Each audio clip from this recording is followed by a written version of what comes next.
What is going on, you guys? The Keith Carnes here. It is officially Monday, April 8th, 2013, as you know. Or if you're viewing this at a later date, then you know. Anyway, this is the official review of my channel, The Keith Carnes, of WrestleMania 29. I literally got through watching it maybe 3 minutes ago. It is 3:14 in the AM. I watched it so late because I bootleg it. I refused to pay, and I'm glad I didn't pay. Have you seen WrestleMania 29? Did you watch it? If not, don't.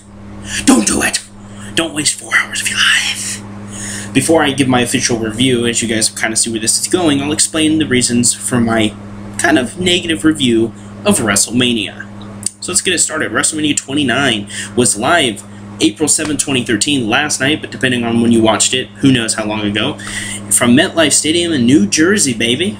Anyway, this show really had no promising look anyway. I think everybody, as a wrestling fan, pretty much knew that this show was gonna flop. And it did. Really, the show was extremely weak, the card was terrible, and the matches proved to be even worse. Well, some of them, eh. Okay, let's go ahead and look. So the show kicked off with Randy Orton, Sheamus, Big Show taking on the undefeated Shield. Shield making their WrestleMania debut. Yippee, who gives a shit? This is going to give you a preview. If you haven't seen WrestleMania, or you did, whatever, this is my opinion. But if you did not see WrestleMania, this is going to give you a preview of how disappointing this WrestleMania truly was. WrestleMania 29 was so disappointing that this first match, Randy Orton, Big Show, and Sheamus versus the Shield, was actually one of the better matches. An opening match that had no potential, even looked bad on paper, actually was one of the better matches on the card. So anyway, this was a pretty, it was okay. It wasn't a oh my god match that you have to run out and see, you have to run out and tell everybody about. But it was a pretty decent match. It was pretty back and forth. Gotta give Big Show props. The guy really took some good bumps. I was pretty impressed. Sheamus was fucking boring, as usual, and Randy Orton was, you know, hey, the new five moves of doom, you know, he hits those two those two small clotheslines, hits the, you know, flip thing, and then he does his DDT. Ooh. So really the saving grace in that, shockingly, was Big Show, who was actually the most entertaining out of the entire match besides the Shield. Now the Shield was pretty impressive. Dean Ambrose, definitely a future world champion, at least he should be, but knowing WWE these days, he never will be. Decent match, back and forth. As you guys know, I always tell you the results, so the Shield won in a pretty big upset. Didn't expect them to win, so I really, really like that. The lack of Randy Orton turning heel, very big disappointment. A lot of people wanted to see that happen, including myself, but whatever. Next up was possibly the worst match on the card, Mark Henry versus Ryback. Horrible, horrible, horrible match. Just a horrible match. There's really not much to say. Mark Henry versus Ryback. Slow. Mainly just like, ugh, big fucking big, hits to the back and stuff. Nothing special. Very slow paced. No oh my god moments. The ending was incredibly retarded because the way that Mark Henry won was just stupid. Ryback got him up for the shell shock, and Mark Henry grabbed the top rope and landed on top of Ryback. Ryback lost his footing or something. He lands on top of him, doesn't even look that painful, and gets a 3. I was just like, what? Really? So then after the match, Henry comes back to the ring to hit the World's Strongest Slam on Ryback, for like the last statement to put him in the Hall of Shame, the Hall of Pain, sorry. And instead, Ryback hits a stupid spine buster and hits a shell shock. The shell shock was the only thing that actually makes that match memorable, but overall, please erase it from my memory. Next up was the Tag Team Championship on the line with Dolph Ziggler and the in-ring debut of Big E Langston taking on Team Hell No, who the champions were. Not a bad match, but not a great match. This was another match that was okay. It was a decent card filler. If this was a strong WrestleMania card, this would have been like the weakest. This would have been one of the weakest matches, but it was decent. It was okay. I didn't mind it. I actually enjoyed the match, enjoyed watching it, and enjoyed the outcome, but at the same time, Ziggler just kind of got squashed in it again. Big E Langston was very unimpressive in my opinion. He didn't really do much to anything in the match. He was slow, and that's really the problem. They always want to make these big guys slow as fuck, and it's like, why? You know, just because they're extremely large guys, and especially in Big E Langston's case. He's not fat, he's not heavy like Mark Henry. The guy's extremely buff. The guy's in great shape. He should be fast, but they make him slow. That's WWE creative for you guys. Anyway, pretty back and forth match, nothing special. Once again, Dolph Ziggler was the weakest in the match. I don't know why they keep burying him when he's the briefcase holder, the Money in the Bank holder from last year, whatever. And of course, you know, he hit a zigzag on Kane. I thought it was over. But it didn't end there, and then he went to go hit Kane with the briefcase, and didn't hit that either, he missed, and then Kane chokeslammed him. Daniel Bryan made the tag, hit Chris Benoit's flying headbutt and got the 3. Whatever, it was okay. Next up was Fandango versus Chris Jericho.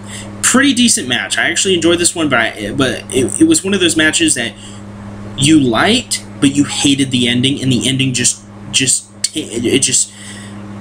tarnishes the rest of the match, you know. So like, if you were ever to dare to watch WrestleMania 29 again, you would be heading into that match, you know, seeing their entrances and watching the match, knowing that the ending was pure bullshit. I could have accepted Fandango winning by a clean pinfall if he would have hit a good move on Jericho, but winning by a roll-up, really? Jericho has been wrestling for like 20, maybe longer, 20 years, maybe longer, and you're going to tell me he couldn't get out of a roll-up?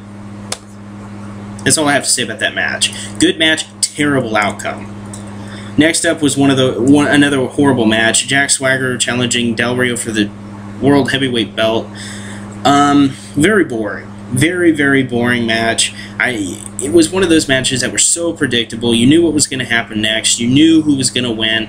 And in the end, it was Del Rio who defeated Swagger with an armbar. I mean, did anybody really think that making Jack Swagger, basically, I think some people could look at him as now being a racist character. Did you really think somebody that's putting down Mexicans and all these other races that come into the United States illegally, do you really think the WWE is going to let him win? At least it wasn't a shocker to me that he lost, and I was just glad to see the match was finally over. Next up was CM Punk versus The Undertaker. Now this was the match that I was most excited for. I was really looking forward to this match, and I have to say that it was actually disappointing. A lot of people, I've read other people's reviews, and people are saying Undertaker Punk really saved this WrestleMania from being a complete flop, but I completely disagree.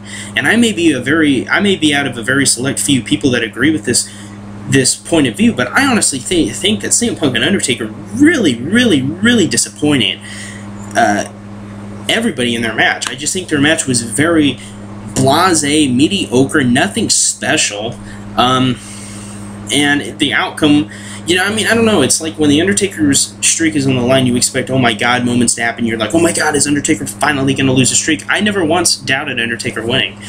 And it just took away the special to me. And when Undertaker got the 3, I wasn't shocked. So, Undertaker, 21-0, big shocker. It wasn't a bad match, but it was disappointing. Next up is the no disqualification, no holds barred, no countouts, Triple H's career on the line versus Brock Lesnar. This was actually a pretty good match, but for a no disqualification, no holds barred, very disappointing. I mean, there wasn't any real, like, chair shots. I mean, there was a couple, like, what, 2, 3 at most.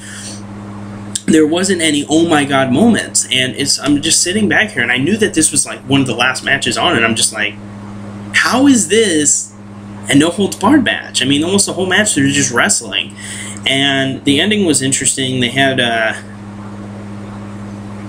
you know, Triple H pedigree him on the steel steps. That was pretty cool. They had Triple H, you know, use his Kimura lock.